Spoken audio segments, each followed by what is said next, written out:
Media ভয়েসমেলে স্বাগতম। বাঙালির উৎসব শুরু হয় পহেলা বৈশাখের হালখাতা দিয়ে আর শেষ হয় চৈত্র সংক্রান্তির গাজনের বাজনা। তাই প্রতি বছর নতুন বছরকে স্বাগত জানাতে বিভিন্ন জায়গায় বিশেষ আয়োজন করা হয়। গানে গল্পে বাংলা নতুন বছরকে বরণ করে নেওয়ার রীতি নতুন নয়। পাড়া থেকে শুরু করে টেলিভিশনেও বিশেষ অনুষ্ঠানের আয়োজন করা হয়। এই বছর 1425কে বিদায় জানিয়ে 1426 অর্থাৎ নতুন বছরকে স্বাগত জানাতে গানে গল্পে বর্ষবরণ করার আয়োজন করেছে স্টার জলসা।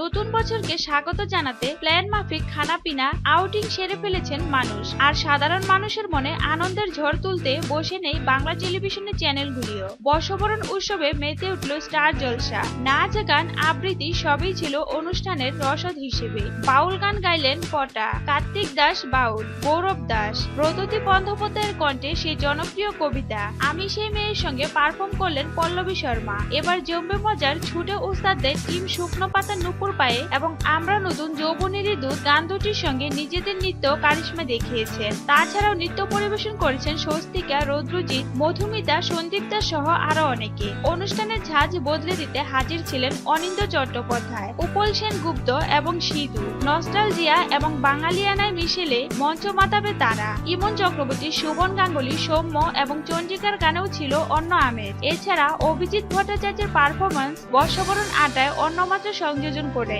রাহুল দেব বর্মনের সুরে বহু গান আরো একবার শুনে নেওয়ার পালা এই অনুষ্ঠানে। রয়েছে আরো অনেক চমক। আর এইসব ঘটেছে অগোচরে। এবার সবার সামনে আসার পালা। আগামী 21শে এপ্রিল ঠিক সন্ধ্যে 6টায় স্টার জলসা ও স্টার জলসা এইচডিতে সম্প্রচারিত হবে এই অনুষ্ঠান। দেখতে ভুলবেন না কিন্তু। ভিডিওটি ভালো লাগলে লাইক এবং শেয়ার করতে ভুলবেন না। এই ধরনের আরো ভিডিও পেতে চ্যানেলটি সাবস্ক্রাইব করে বেল আইকনটি ক্লিক করতে ভুলবেন না।